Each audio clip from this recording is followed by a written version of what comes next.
vos sos el claro ejemplo de lo que siente una persona, no te desprendas de ahí un segundo, Gordito. No, vos sos el claro ejemplo de lo que está pasando con las personas que tienen que estar encerradas, ¿no? Sí. O sea, que no es simple el encierro, eso Tal está cual. claro. Vos podés contar lo que está pasando más allá de lo que decías, la gente que convive con vos y la broma, y uno le puede poner toda la energía del mundo, perdón la expresión, toda la bola del mundo, pero hay un momento en el que todo se satura, ¿no? Tal cual, son 14 días, digamos, repetimos, por si hay alguna duda todavía, no tiene Carotti COVID, pero tiene que estar guardado 14 días, imagínate. No es sencillo, Gordo, ¿no? No es sencillo el tema, verdaderamente, estoy hablando en serio. No, en absoluto. Yo te estoy hablando muy en serio.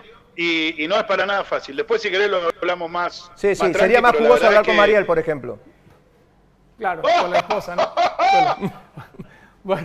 Bueno, pero ¿sabes qué? Tomo el tema porque, sin lugar a dudas, este tiempo ha sido muy trascendental, muy importante para toda la humanidad.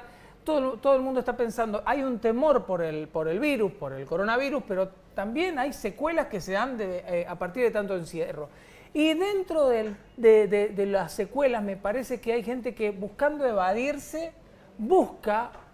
se acerca a determinadas sustancias. Ajá. O a consumir aquello que antes lo hacía casi como un acompañamiento del día a día. En mayor o menor medida capaz todo lo estamos haciendo con algo, que lo encontremos o no malo para nuestra salud y demás es otro tema, pero capaz alguien se está acercando sin querer o sin darse cuenta o está aumentando una dosis de algo que ya consumía por esta ansiedad y por esta soledad que tiene la pandemia, ¿no? Puede ser el alcohol, por ejemplo. Puede ser el alcohol. Sí. Vamos a conversar un poquitito de esto con el doctor Gustavo Gómez, que está acompañándonos. Gustavo, ¿cómo te va? ¿Cómo estás? Muy ¿Qué tal? Buenas tardes. Por el tiempo.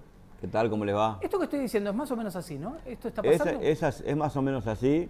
Estamos atravesando una situación de cambios, como lo venimos diciendo, y esto motiva reacciones emocionales. Que tienen que ver con procesar todas estas situaciones.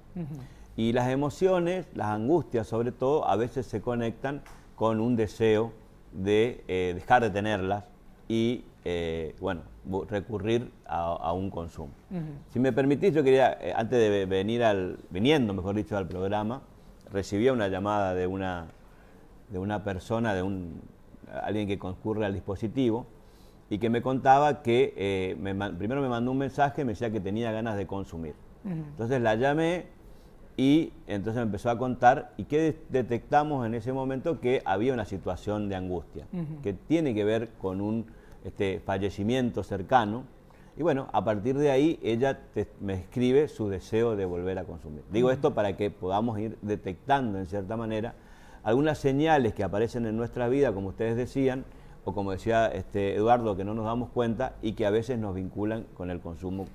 Quiero hacer un paréntesis para que le quede claro a la gente. El dispositivo es justamente un lugar en el que aquellas personas que están con en alguna situación de consumo problemático, justamente hoy consumo problemático, hay un montón de ejemplos que se dan. No solamente hay que ligarlo exclusivamente a la droga, psicofármacos están ahí, alcohol está ahí, dentro de lo que últimamente veníamos hablando con el doctor también, las pantallas están ahí, tanto estar pegado, tanto apego que termina unos convirtiéndose casi, perdón por la expresión, en adicto. Bueno, y bien marcabas, Gustavo, que en realidad hay una serie de elementos que uno podría tener en cuenta que son los que casi indicadores, ¿no? Alarmas que nos está dando el cuerpo por situaciones que estamos atravesando que de una manera u otra podemos terminar cayendo en el consumo.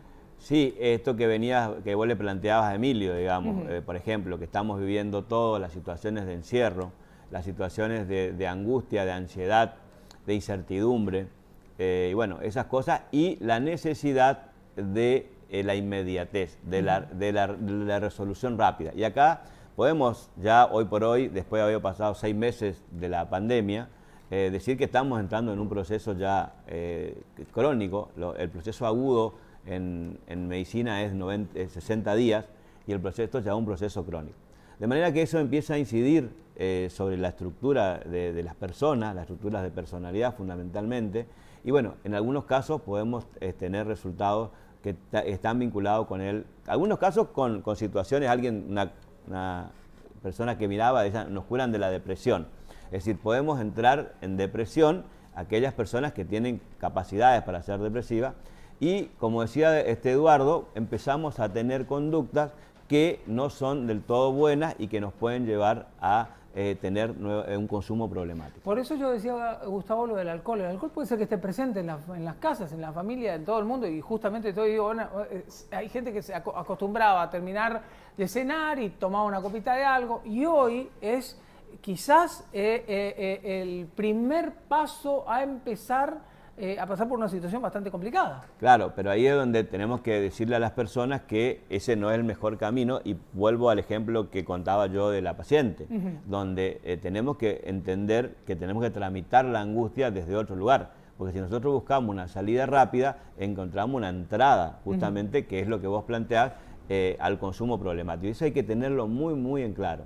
Y por favor, porque también tenemos en cuenta que no solamente están consumiendo personas de diferentes edades, pero también consumen los adolescentes, que siempre lo decimos. Y bueno, y el otro día también hablábamos en radio, ahora que recuerdo, el hecho de los consumos que viene el día del estudiante. Y bueno, que hablábamos como que veíamos también que podíamos pensar el 2019 y el 2020, cómo tiene que ver con los consumos, y en ese sentido parece ser como que vamos a tener un día donde no va a haber consumo, por lo menos públicamente, como lo habíamos dicho, cómo se festeja el Día del Estudiante. Hay que ver los pros y los contras de todo esto, ¿no? De esa fecha. Es lo que habíamos planteado, digamos. La idea es plantearnos qué pasa y ir ya midiendo con estas fechas el antes y el después de la pandemia. Vamos a hacer lo siguiente, la semana próxima sí vamos a hablar, tanto en radio como aquí en el programa, vamos a hablar un poquitito de esto, porque justamente vamos a estar casi en la previa del Día del Estudiante, en la llegada de la primavera, pero en este caso específico, ¿qué debería tener en cuenta una persona que convive con alguien que es propenso a caer en consumo de alcohol, hoy por hoy, en una situación como esta? Y debería tener en cuenta las cantidades, fundamentalmente las cantidades, eso hay que notarlo. Nosotros recibimos en la consulta eso de la persona, porque la persona que consume es como que minimiza, nunca se da cuenta, digamos, de la cantidad que toma, pero la persona que está al lado, empezar a ver las cantidades. Después empezar a ver las conductas, obviamente puede dormir más, puede dormir menos, puede tener aumento de peso, puede tener irritabilidad fundamentalmente, y puede tener estados depresivos, o sea, de síntomas de depresión. Esos son los síntomas que por ahí se tiene más en cuenta y que, bueno, que deberían llamarnos la atención. Pero fundamentalmente algo objetivo, que es el hecho del consumo, que uno empiece a mirar cuánto consume esta persona que está, en todos los sentidos, como lo decías vos. No solamente el alcohol, sino también la comida, las pantallas, etcétera, etcétera. Las personas que empiezan a ver eso dicen, yo no sé cómo hacer para sacar de esta situación. ¿Pueden tomar contacto con ustedes para salir de esta situación? Sí, o sacar a algún familiar de esta situación. Claro, la idea es poder conversar. Muchas veces sirve mucho el poder conversar, que nos puedan contar y ver a ver si realmente constituye o no un consumo problemático, de manera que pues, podríamos prevenir en cierta manera, que es el objetivo más importante que tenemos. Muy bien, ¿El Camino están en dónde? Dispositivo El Camino, Pellegrini 1728, 3794 3469 71 y en Instagram y en Facebook. Gracias. Gustavo, muchísimas gracias.